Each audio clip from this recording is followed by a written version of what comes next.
There are glorious stories about American military aircraft bombing North Vietnam. None explain the effort failed. It cost billions of dollars, killed 1 million people, destroyed a small nation, and had little effect on the final outcome. Some claim the effort failed because of political bombing restrictions. Others claim the bombing was successful because it forced the enemy to accept a peace agreement. In reality, the bombings were counterproductive to American goals and evolved into bureaucratic games to justify bigger budgets while enhancing military careers. Losses of American military aircraft were staggering. Almost 10,000 airplanes, helicopters, and UAVs were destroyed, and another 2,500 were lost by Allies and the South Vietnamese military. In contrast, North Vietnam lost only around 200 aircraft during the entire Vietnam War. The Vietnam War produced 6 American aces, a pilot with 5 or more aerial kills. However, North Vietnam had 17 aces, including Nguyen Van Coc with 9 kills.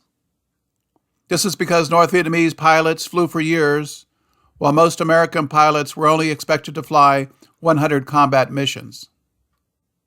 This may not seem dangerous, but 25% of U.S. Air Force F-105 pilots were shot down before reaching that goal. Pilots who survived went home with a career secured by a proud patch. A critical view of American strategy in Vietnam can be read in the great book, The Perfect War, by Professor Bill Gibson. His research provides great insight about the failure of the air war. The unit of measurement is called a sortie. That's one flight by one airplane. And Air Force squadrons, wings, Air Force, large units have rates of production that they are supposed to meet. The Navy and the Air Force were in competition with each other to see who could, quote, be the most productive. Therefore, the object was to fly as many missions as possible within a finite period of time, like a week or a month or whatever. So rather than pay attention to really what you were bombing or to pay attention to the safest way to protect your pilots and the way to minimize civilian casualties, instead, military war managers devised ways to maximize sortie rates and consequently entered into serious irrational behavior. Like in ground war, where U.S. commander treated their own ground troops as expendable, higher command treated pilots as expendable. They would often be sent on missions on, say, looking for trucks in the middle of rainstorms when it's impossible to see trucks because the ground, you can't even see the ground when you're 500 feet above it. But that keeps the sortie rate high. Or also, say you're supposed to, it's raining over a given target and the target's clouded in, but you still send your planes up there every day, 5 days in a row by the exact same route in order so that, because it's like a factory, you keep doing the same routine. Let's examine the claim that the United States military wasn't allowed to bomb enough. First, the United States never declared war on the Democratic Republic of Vietnam, known as North Vietnam to Americans. It was never attacked by North Vietnam, and there was no United Nations resolution authorizing force. So why was any bombing permitted? Second, most American allies did not support the bombing, and those that did were unenthusiastic, just like most American congressmen. News photos and film of American bombs destroying Vietnam contradicted assertions that America was saving Vietnam.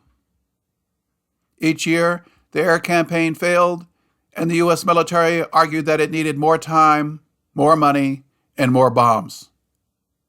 In reality, American bombing convinced all Vietnamese they must sacrifice to survive. If war is a factory, then clearly when you look at air war, we've got the biggest factory and they have nothing.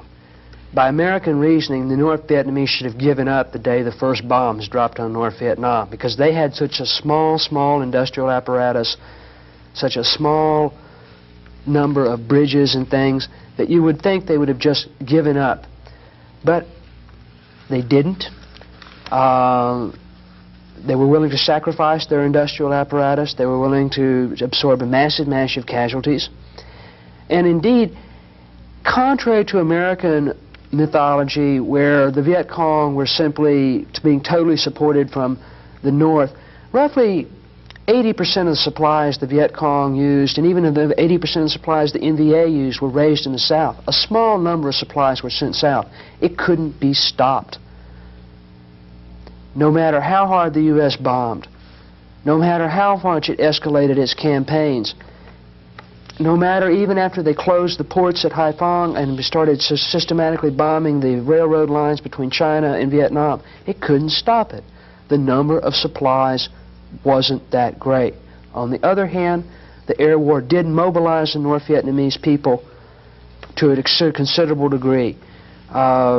Everyone had a job of one kind or another, either repairing the railroads, repairing the roads, or taking over industry, or working in agriculture. So it mobilized and consolidated that society.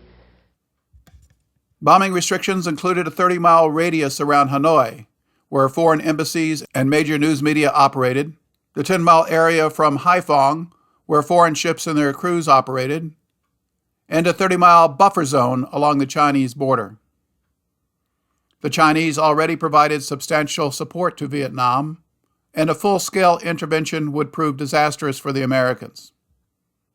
The U.S. military needed approval from the White House to bomb within these sensitive areas, but they were free to bomb the other 90% of Vietnam and most of Laos. Yet these restrictions were later used to excuse the failure of the massive bombing campaign. Most people don't recognize that the United States Air Force and Navy dropped between 8 million and 15 million tons of bombs and rockets on Southeast Asia. In all of World War II, the United States dropped 2.1 million tons. So the minimum estimate then is about 4 times greater than World War II, and it goes up to almost 8 times greater than World War II. When you listen to the reports of foreign observers on the ground, what they report is just about any modern stone or brick structure over one story was hit. Because those were the only things that looked like targets. And in essence, a lot of those were churches, a lot of them were hospitals, a lot of them were schools. Yes, North Vietnam was bombed back to the Stone Age. There's no doubt about that. The end of the war demonstrated the futility of bombing. American President Nixon was seeking what he called peace with honor, and the release of hundreds of American POWs that the failed air war had produced. In October 1972, his Secretary of State Henry Kissinger proclaimed, "Peace is at hand," after reaching an agreement with North Vietnam to end the war. This helped ensure President Nixon's re-election in November. However, South Vietnamese leader Nguyen Van Thieu openly denounced it, since it permitted the North Vietnamese army to continue to occupy 2 of his northern provinces that it captured a few months earlier. After his re-election, President Nixon withdrew support from his own agreement and demanded the withdrawal of the North Vietnamese army. This was ignored, so Nixon ordered a massive bombing campaign that included Hanoi and the port of Haiphong. On December 18, 1972, huge B-52 bombers and fighter bombers began a bombing campaign that dropped over 40,000 tons of bombs. Vietnam fired 1,200 missiles at these aircraft that shot down 16 B-52s and 11 fighter bombers. 93 American airmen went missing, and 31 became POWs. This outraged members of the U.S. Congress and the world.